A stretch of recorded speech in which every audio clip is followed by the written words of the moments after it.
India's partition should never have happened. It was a historical mistake, says AIMIM Chief Owaisi. Historically, this was one country, and unfortunately, it was divided. It should not have happened. ਅਸੀਂ ਮੋਦੀ ਦੇ ਨਾਲ ਖੜੇ ਹਾਂ। ਭਾਰਤ ਦੀ ਏਕਤਾ, ਅਖੰਡਤਾ ਖਤਰਾ, ਇਹ ਇੱਕ ਪਾਸੇ ਗਰਜ਼ਾਂ, ਇੱਕ ਪਾਸੇ ਸਟਾਕਹੋਮ ਸਿੰਡਰੋਮ, ਔਰ ਕੌਮ ਦੇ ਨਾਲ ਤੁਸੀਂ ਗਦਾਰੀ ਕਰ ਰਹੇ ਹੋ। ਆਦਿੱਤਿਆਨਾਥ ਯੋਗੀ ਸਿੰਧੀਆਂ ਦੀ ਕਾਨਫਰੰਸ ਕਹਿ ਰਿਹਾ ਹੈ, if Shri Ram Janam Bhumi can be reclaimed after 500 years, Sindhu also can be brought back. Yogi Adityanath.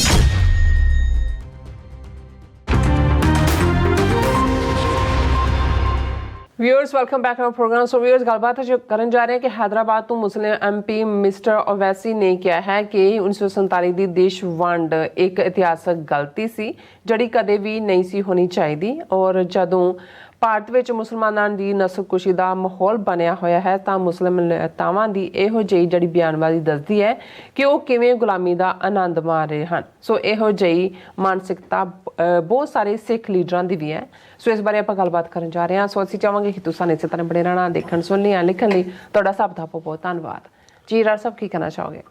ਦੇਖੋ, ਅਸੀਂ ਅਕਸਰ ਇੱਕ ਟਰਮ ਜਿਹੜੀ ਨਿਕਲੀ ਤਾਂ ਕਿਸੇ ਹੋਰ ਡਿਫਰੈਂਟ ਸਿਚੁਏਸ਼ਨ 'ਚੋਂ, ਪਰ ਉਹਨੂੰ ਸਟਾਕਹੋਮ ਸਿੰਡਰੋਮ ਕਿਹਾ ਜਾਂਦਾ ਹੈ।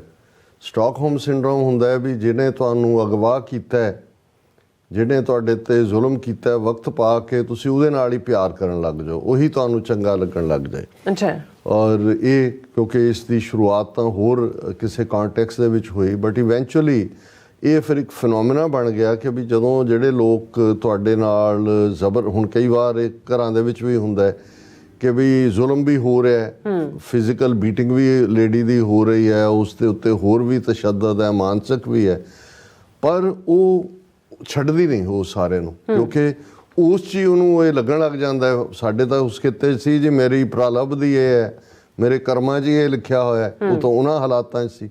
ਲੇਕਿਨ ਸਾਈਕੋਲੋਜੀਕਲੀ ਮਨੋਵਿਗਿਆਨਕ ਤੌਰ ਦੇ ਉੱਤੇ ਇਹ ਇੱਕ ਬਿਮਾਰੀ ਮੰਨੀ ਜਾਂਦੀ ਹੈ, ਇਵੇਂ ਹੀ ਜਿਵੇਂ ਕਿ ਜਿਹੜੇ ਗੁਲਾਮ ਨੇ ਇੱਕ ਵਕਤ ਪਾ ਕੇ ਉਹ ਗੁਲਾਮੀ ਨੂੰ ਇੰਜੋਏ ਕਰਨ ਲੱਗ ਜਾਂਦੇ ਨੇ। ਉਹਨਾਂ ਨੂੰ ਇਹ ਕੋਈ ਉਹਨਾਂ ਨੂੰ ਕਹਿ ਵੀ ਰਿਹਾ ਹੋਏ ਕਿ ਭਾਈ ਤੁਸੀਂ ਗੁਲਾਮ ਹੋ, ਤਾਂ ਉਹ ਕਹਿੰਦੇ ਨੇ, ਜਿਵੇਂ ਹੁਣ ਕਿਸੇ ਨੇ ਪਿਛਲੇ ਦਿਨਾਂ 'ਚ ਲਿਖਿਆ ਸੀ, ਅਸੀਂ ਕਿਵੇਂ ਗੁਲਾਮ ਹੈ, ਮੈਂ ਤਾਂ 30 ਲੱਖ ਦੀ ਕਾਰ ਚਲਾਉਂਦਾ, 1 ਕਰੋੜ ਦੇ ਘਰ 'ਚ ਰਹਿੰਦਾ, ਮੈਂ ਕਿਵੇਂ ਗੁਲਾਮ ਹੈ। ਹੁਣ ਉਹਦੇ ਲਈ ਉਹ ਆਪਣੇ ਪੈਸਿਆਂ ਦੀ ਖਰੀਦੀ ਕਾਰ ਅਤੇ ਆਪਣਾ ਜਿਹੜਾ ਮਹਿੰਗਾ ਘਰ, ਉਹ ਆਜ਼ਾਦੀ ਦੀ ਨਿਸ਼ਾਨੀ। ਹੁਣ ਇਹ ਜਿਹੜੀ ਔਰ ਹਾਲਾਂ ਅਸੀਂ ਜਦੋਂ ਅੱਜ ਦੇਖ ਰਹੇ ਹਾਂ, ਹਾਲ ਤਾਂ ਜੋ ਸਿੱਖਾਂ ਨਾਲ ਚੱਲ ਹੀ ਰਿਹਾ ਪਿਛਲੇ ਜਿਹੜਾ 39 ਸਾਲ ਤੋਂ, ਜੂਨ 84 ਔਰ ਕੁੱਲ ਮਿਲਾ ਕੇ 75 ਸਾਲਾਂ ਤੋਂ। ਅੱਛਾ। ਲੇਕਿਨ ਮੁਸਲਮਾਨਾਂ ਦੀ ਹਾਲਤ ਤਾਂ ਸਾਡੇ ਤੋਂ ਵੀ ਕੁਛ ਹਾਲਤਾਂ 'ਚ ਬਦਤਰ ਹੈ, ਕਿਉਂਕਿ ਸਿੱਖਾਂ ਲਈ ਤਾਂ ਚਲੋ ਇੱਕ ਡਾਇਸਪੋਰਾ 'ਚ ਸਿੱਖ ਆ ਗਏ, ਥੋੜ੍ਹੀ ਬਹੁਤ ਪ੍ਰੋਸਪੈਰਿਟੀ ਮਿਹਨਤ ਕਰਕੇ ਆਈ, ਉਹਦੇ ਥੱਲੇ ਪੰਜਾਬ ਦੇ ਵਿੱਚ ਬਹੁਤ ਸਾਰੇ ਚੁੱਲ੍ਹਿਆਂ 'ਤੇ ਰੋਟੀ ਤਾਂ ਪੱਕਦੀ ਹੈ ਕਿਉਂਕਿ ਇੱਥੋਂ ਮਦਦ ਜਾਂਦੀ ਹੈ। ਇਸੇ ਤਰ੍ਹਾਂ ਜਿਹੜਾ ਅਸੀਂ ਜੇ ਮੁਸਲਮਾਨਾਂ ਦੇ ਹਵਾਲੇ ਨਾਲ ਦੇਖੀਏ ਕਿ 47 'ਚ ਵੀ ਜਿਹੜੇ ਥੋੜ੍ਹੇ ਬਹੁਤ ਅਫੋਰਡੇਬਿਲਟੀ ਰੱਖਦੇ ਸੀ ਉਹ ਤਾਂ ਚਲੇ ਗਏ, ਜਿਹੜੇ ਪਹਿਲਾਂ ਹੀ ਇੱਕ ਗਰੀਬ ਤਬਕਾ ਹੀ ਰਿਹਾ, ਉਹਨਾਂ 'ਚੋਂ ਵੀ ਜਿਹੜੇ ਕੋਈ ਐਂਟਰਪ੍ਰਾਈਜ਼ਿੰਗ ਆਏ, ਉਹਨਾਂ ਨੂੰ ਕਿਵੇਂ ਉਹਨਾਂ ਦੀਆਂ ਜਦੋਂ ਰਾਈਟਸ ਦੇ ਨਾਂ ਥੱਲੇ ਮੁਸਲਮਾਨਾਂ ਦੇ ਕਾਰੋਬਾਰ ਤਬਾਹ ਕਰ ਦਿੱਤੇ ਜਾਂਦੇ ਨੇ, ਸਰਕਾਰੀ ਪੱਧਰ 'ਤੇ ਉਹਨਾਂ ਨੂੰ ਵੈਸੇ ਨਹੀਂ ਉੱਠਣ ਦਿੱਤਾ ਗਿਆ। ਉਹਨਾਂ 'ਚੋਂ ਜੇ ਥੋੜ੍ਹੇ ਬਹੁਤ ਉਹ ਸਮਗਲਰ ਵਗੈਰਾ ਕੋ ਹਾਜੀ ਮਸਤਾਨ ਅਤੇ ਛੋਟਾ ਸ਼ਕੀਲ, ਬੜਾ ਸ਼ਕੀਲ, ਇਸ ਉਹ ਵੀ ਸਾਰੇ ਜਿਹੜੇ ਨੇ ਉਹਨਾਂ ਦਾ ਹੀ ਖੋਲ੍ਹੇ ਕਾਰੋਬਾਰ। ਫਿਲਮੀ ਦੁਨੀਆ ਵਾਲੇ ਜਿਹੜੇ ਖਾਨ ਔਰ ਸਕ੍ਰਿਪਟ ਰਾਈਟਰ ਜੋ ਅਸੀਂ ਹਾਲ ਦੇਖ ਰਹੇ ਹਾਂ ਕਿ ਕਿਵੇਂ ਕਸ਼ਮੀਰ ਫਾਈਲਸ, ਕੇਰਲਾ ਫਾਈਲ ਅਤੇ ਪਤਾ ਨਹੀਂ ਕਿਹੜੀਆਂ ਫਾਈਲ ਦੇ ਨਾਂ ਥੱਲੇ, ਔਰ ਬਾਹੂਬਲੀ ਔਰ ਬਜਰੰਗ ਬਲੀ ਔਰ ਭੁਜਾ ਬਲੀ, ਪਤਾ ਨਹੀਂ ਕੀ ਫਿਲਮਾਂ ਆਪੇ ਹੀ ਬਣਾ ਕੇ ਉਹਨਾਂ ਨੂੰ ਟੈਕਸ ਰਿਬੇਟ, ਉਹਨਾਂ ਨੇ ਜਿਹੜੀ ਐਸਟੈਬਲਿਸ਼ਡ ਬੋਂਬੇ ਫਿਲਮ ਇੰਡਸਟਰੀ ਸੀ ਉਹਦਾ ਬੇੜਾ ਗਰਕ ਕਰਕੇ ਤਾਂ ਕਿ ਮੁਸਲਮਾਨਾਂ ਨੂੰ ਕੋਈ ਥਾਂ ਨਾ ਰਹੇ। ਅੱਛਾ। ਔਰ ਸੈਕੰਡ ਲਾਰਜੈਸਟ ਪਾਪੂਲੇਸ਼ਨ ਜਿਹੜੀ ਹੈ ਉਹ ਮੰਨੀ ਜਾਂਦੀ ਹੈ ਕਿ ਭਾਈ ਜਿਹੜੀ ਹੈ ਇੰਡੋਨੇਸ਼ੀਆ, ਪਾਕਿਸਤਾਨ, ਇੰਡੀਆ ਦੇ ਵਿੱਚ 20 ਦੇ ਵੀ ਬਜਾਏ 22 ਕਰੋੜ ਦੇ ਨੇੜੇ ਤੇੜੇ ਨੇ। ਇੱਕ ਕਸ਼ਮੀਰੀਆਂ ਨੂੰ ਛੱਡ ਕੇ ਜਿਹੜੇ ਕਿ ਲੜ ਰਹੇ ਨੇ ਸਪਿਰਿਟ ਦੇ ਨਾਲ, ਇਹਦੇ ਬਾਵਜੂਦ ਉਹਨਾਂ ਦੇ ਉੱਤੇ ਬਹੁਤ ਜ਼ੁਲਮ ਹੋ ਰਹੇ ਨੇ। ਬਾਕੀਆਂ ਨੇ ਤਾਂ ਵੈਸੇ ਹੀ 47 ਤੋਂ ਬਾਅਦ ਇੱਕ ਉਹਨਾਂ ਦੀ ਮਾਨਸਿਕਤਾ ਗੁਲਾਮੀ ਵਾਲੀ ਬਣੀ ਸੀ। ਤੇ ਜਿਹੜੇ ਉਹਨਾਂ ਨੂੰ ਲੀਡਰ ਮਿਲੇ ਨੇ ਅੱਜ ਹੁਣ ਇਸ ਨੂੰ ਕਈ ਜਿਹੜਾ ਸਾਦੁਦੀਨ ਓਵੈਸੀ ਹੈ ਹੈਦਰਾਬਾਦ ਤੋਂ ਜਿਹੜਾ ਉਹ MP ਬਣਿਆ, ਚੰਗਾ ਸਪੀਕਰ ਹੈ। ਉਹਨਾਂ ਦੇ ਕਦੇ ਰਜਤ ਮਹਿਤੇ ਦੇ ਕੋਲ ਬੈਠਾ ਹੁੰਦਾ, ਕਦੇ ਦੂਸਰਿਆਂ ਦੇ TV ਤੇ ਜਾ ਕੇ ਇੰਨਾ ਕਰੇਜ ਰੱਖਦਾ ਕਿ ਵੀ ਆਪਣਾ ਉਹ ਨੈਰੇਟਿਵ ਜਿਹੜਾ ਭਾਰਤ ਪੱਖੀ ਹੁੰਦਾ ਅਲਟੀਮੇਟਲੀ, ਕਿਉਂਕਿ ਜਦੋਂ ਭਾਰਤ ਵੰਡ ਦੀ ਗੱਲ ਹੁੰਦੀ ਹੈ ਤੇ ਉਹ ਕਾਇਦੇ ਆਜ਼ਮ ਜਿਨ੍ਹਾਂ ਨੂੰ ਉਨਾ ਹੀ ਦੋਸ਼ੀ ਬਣਾਉਂਦਾ ਜਿੰਨਾ ਕਿ ਉਹ ਸਾਵਰਕਰ ਨੂੰ ਬਣਾਉਂਦਾ ਕਿ ਔਰ ਉਹ ਖਿਲਾਫ ਹੈ ਜੀ ਅਸੀਂ ਤਾਂ ਇਹ ਬਿਲਕੁਲ। ਉਹ ਕਹਿੰਦਾ ਜੀ ਦੇਖੋ ਇਸਲਾਮਿਕ ਸਕਾਲਰਸ ਨੇ ਤਾਂ ਇਨਕਲੂਡਿੰਗ ਜਿਹੜਾ ਉਹ ਕੀ ਉਹਨਾਂ ਦਾ ਇੱਕ ਵੱਡਾ ਵਿਦਵਾਨ ਸੀ ਮਦਨੀ ਕਿ ਕੀ ਸੀ ਕਿ ਉਹ ਤਾਂ ਖਿਲਾਫ ਸੀ ਕਿ ਜਿਹੜੇ ਦੀਨ ਦੇ ਵੱਡੇ ਵੱਡੇ ਆਲਮ ਸੀ ਉਹ ਤਾਂ ਪਾਕਿਸਤਾਨ ਬਣਾਉਣ ਦੇ ਖਿਲਾਫ ਮਦੂਦੀ ਮੌਲਾਨਾ ਮਦੂਦੀ ਕਿ ਉਹ ਤਾਂ ਖਿਲਾਫ ਸੀ। ਹੁਣ ਅੱਜ ਜਦੋਂ ਕਿ international bodies including genocide watch ਵਰਗੀਆਂ ਬਾਡੀਜ਼ ਇਹ ਕਹਿ ਰਹੀਆਂ ਨੇ ਕਿ ਮੁਸਲਮਾਨ ਤਾਂ ਨਸਲਕੁਸ਼ੀ ਦੇ ਮੁਹਾਨੇ ਤੇ ਖੜੇ ਨੇ, ਆਲਰੇਡੀ ਚੱਲ ਹੀ ਰਿਹਾ, ਗੁਜਰਾਤ ਤਾਂ ਹੋਈ ਨਸਲਕੁਸ਼ੀ 2002 ਚ। ਇੱਕ ਟ੍ਰੇਲਰ ਜਿਹਾ ਉਹਨਾਂ ਨੇ ਨੂਹ ਦੇ ਵਿੱਚ ਵੀ ਦਿਖਾਇਆ ਹਰਿਆਣੇ ਚ। ਕਿੰਨੇ ਕਾਨੂੰਨ ਉੱਥੇ ਜਿਨ੍ਹਾਂ ਨੂੰ US ਸਰਫ ਤੋਂ ਲੈ ਕੇ ਦੂਸਰੀਆਂ ਬਾਡੀਜ਼ ਕਹਿੰਦੀਆਂ ਨੇ ਵੀ ਅਗੇਂਸਟ ਦਾ ਸਪਿਰਿਟ ਆਫ ਡੈਮੋਕ੍ਰੇਸੀ ਹੈ।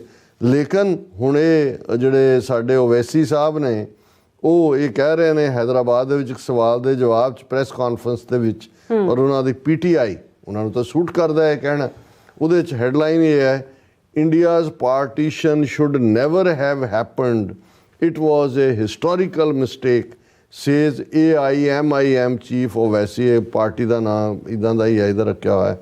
ਉਹਨੇ ਕਿਹਾ ਜੀ ਬਿਲਕੁਲ ਇਹ ਹੋਣੀ ਨਹੀਂ ਸੀ ਚਾਹੀਦੀ, ਇਹ ਜਿਹੜੀ ਹੈ ਬਹੁਤ ਵੱਡਾ ਗੁਨਾਹ ਹੋ ਗਿਆ। Historically this was one country and unfortunately it was divided, it should not have happened, this is what I can say. ਔਰ ਫਿਰ ਉਹ ਕਹਿੰਦਾ ਜੀ ਜੇ ਇਸ 'ਤੇ ਤੁਸੀਂ ਡਿਬੇਟ ਕਰਨੀ ਹੈ ਮੇਰੇ ਨਾਲ ਡਿਬੇਟ ਕਰ ਲਓ, ਔਰ ਜੇ ਤੁਸੀਂ ਵਨ ਲਾਈਨਰ ਚਾਹੁੰਦੇ ਹੋ ਤਾਂ ਫਿਰ ਇਹੀ ਹੈ ਕਿ ਜੀ ਇਹ ਜਿਹੜੀ ਹੈ ਇਹ this was a historical mistake committed at that time.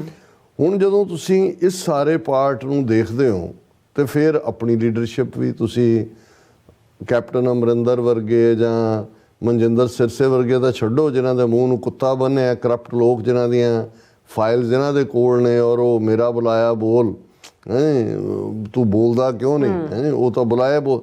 ਲੇਕਿਨ ਤੁਸੀਂ ਅਕਾਲੀ ਲੀਡਰਸ ਦੇਖ ਲਓ, ਸਿਮਰਨਜੀਤ ਸਿੰਘ ਮਾਨ ਨੂੰ ਛੱਡ ਕੇ ਉਹ ਸਾਰਾ ਬਾਦਲ ਟੋਲਾ ਹੋਏ, ਦੂਸਰੀਆਂ ਧਿਰਾਂ ਹੋਣ, ਉਹਨਾਂ ਨੂੰ ਇੰਨੀ ਹਿੰਮਤ ਵੀ ਨਹੀਂ ਪਈ ਉਹਨਾਂ ਦੀ ਕਿ ਹਰਦੀਪ ਸਿੰਘ ਨਿੱਜਰ ਦੇ ਮਰਡਰ ਲਈ ਜੇ ਜਸਟਿਨ ਟਰੂਡੋ ਨੇ ਇਹਨਾਂ ਨੂੰ ਬੇਨਕਾਬ ਕੀਤਾ ਹੈ ਤਾਂ ਤੁਸੀਂ ਉਹਨਾਂ ਨੂੰ ਵਧਾਈ ਦੇ ਦਿਓ, ਥੈਂਕ ਯੂ ਹੀ ਕਰ ਦਿਓ।